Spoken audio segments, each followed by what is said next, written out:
Welcome back. All right, so I want to talk about the Ottawa Senators today. The Ottawa Senators doing quite well currently on a road trip where they're 3-1. That road trip is going to continue after the Christmas break, and it's going to go on for a while.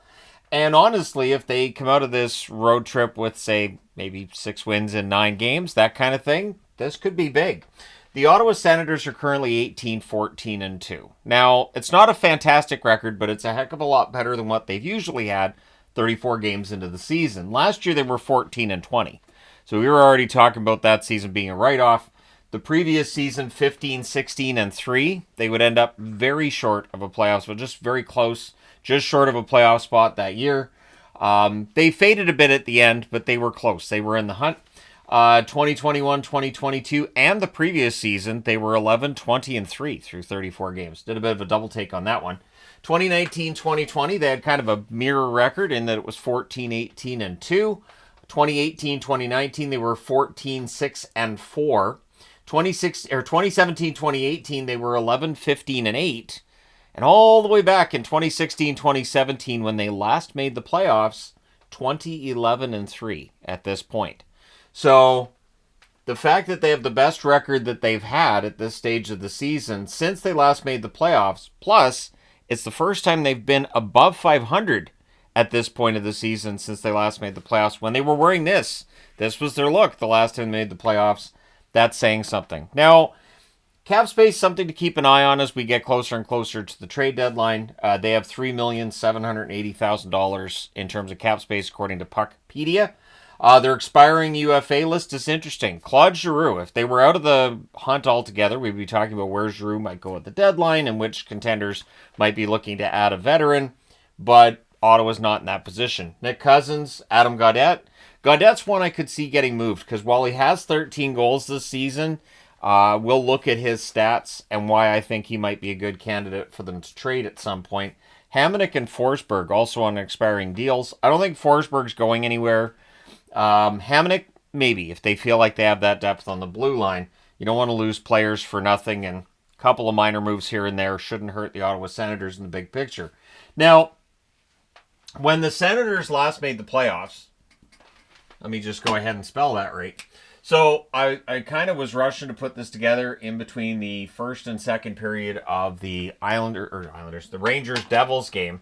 Now we're in between the second and third, also between the first and second of the Jets-Maple Leafs game. So I'm squeezing this into a small area. So we'll see whether or not, in terms of time, I might have messed other things up. Let's journey through the board and find other spelling errors.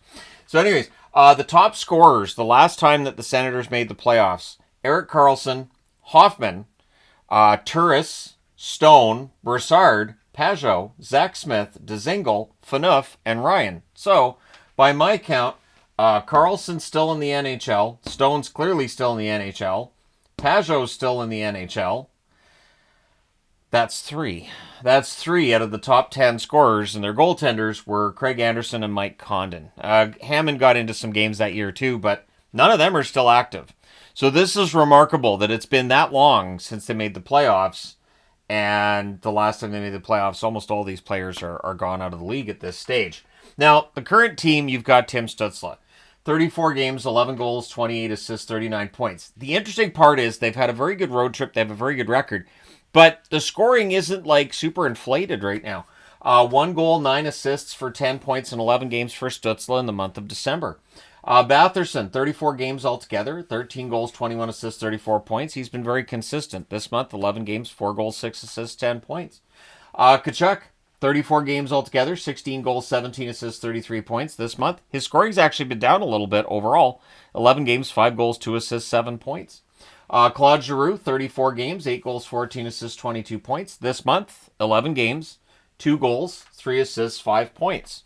So that's the weird thing is we're talking about how well this team's been playing and that they're above the playoff line, and there isn't anybody on this incredible run right now. It includes Norris. Norris, 34 games, 13 goals, 8 assists, 21 points. So far this month, 11 games, 4 goals, 2 assists, 6 points. Jake Sanderson, 34 games, 2 goals, 18 assists, 20 points. And in the month of December, 11 games, 1 goal, 5 assists, 6 points. Gaudette, who gets a lot of attention right now because he does have 13 goals in 33 games, 4 assists, 17 points. But this month, the scoring's dropped. 11 games, 1 goal, 3 assists, 4 points. So at some point in time, I could see Gaudette being out there as an option. His contract, I believe, still at the league minimum. So he'd be an attractive option for a team that's looking to add some depth at the deadline, right? And it would make some sense, unless they're going to extend him, that Ottawa would look to make some sort of a move there. And I don't expect him to get back to just a ridiculous goal-scoring pace. I mean, it's always possible, but with Gaudette, when you look at his entire career, that really hasn't been the way that things have gone for him.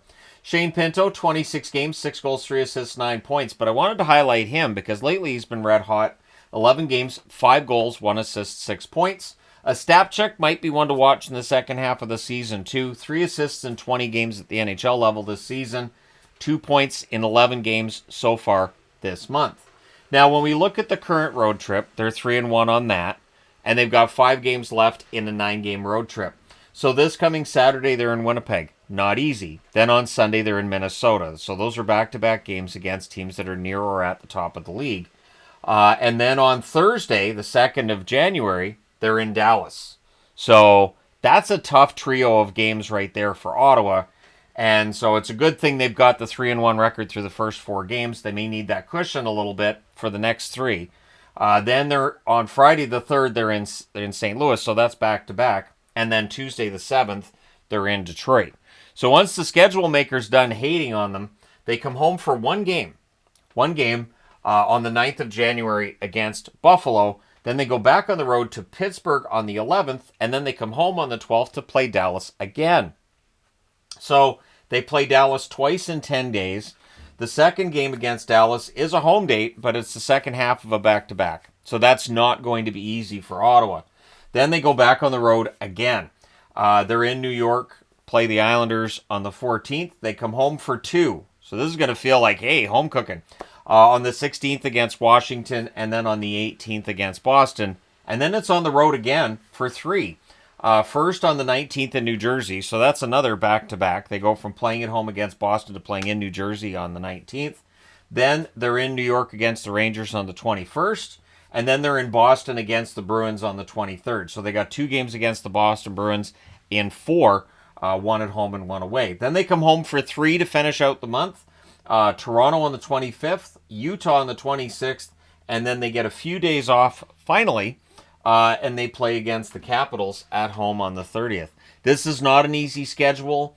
There are a lot of very good teams on their upcoming January schedule, but this is a team that has looked pretty darn good lately. So I wanted to make a video talking about the Ottawa Senators and how things have been going for them.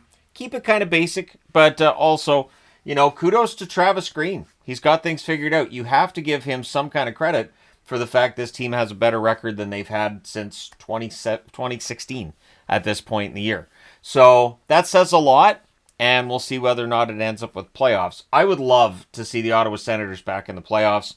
The Ottawa Senators historically have been very good as underdogs, and so I look forward to seeing them maybe above the playoff line at the end of the season. Maybe we get Toronto-Ottawa. Wouldn't that be great if Toronto ended up winning their division and the number 1 or number 2 wild card, wherever they end up finishing in the league, in terms of whether they're the number 1 seed or number 2 seed, if the wild card that lined up against them was Ottawa. Wouldn't that be fun? I would really, really enjoy that. I think that would be right up there with Toronto-Montreal in terms of entertainment, but the fact that Ottawa hasn't made the playoffs since 2017, if they got back in 2025 and their first opponent was the Toronto Maple Leafs, I will have absolutely no complaints. Although Tampa would be an interesting one too, because Tampa and Ottawa came into the league together, and so yeah, kind of a fun one there. Let me know your thoughts in the comments section below. As always, can Ottawa keep this up? Is this the year where we finally see them make the playoffs? Hit like and subscribe if you haven't done so already. Thank you guys so much for all your support as always. I will talk to you again soon.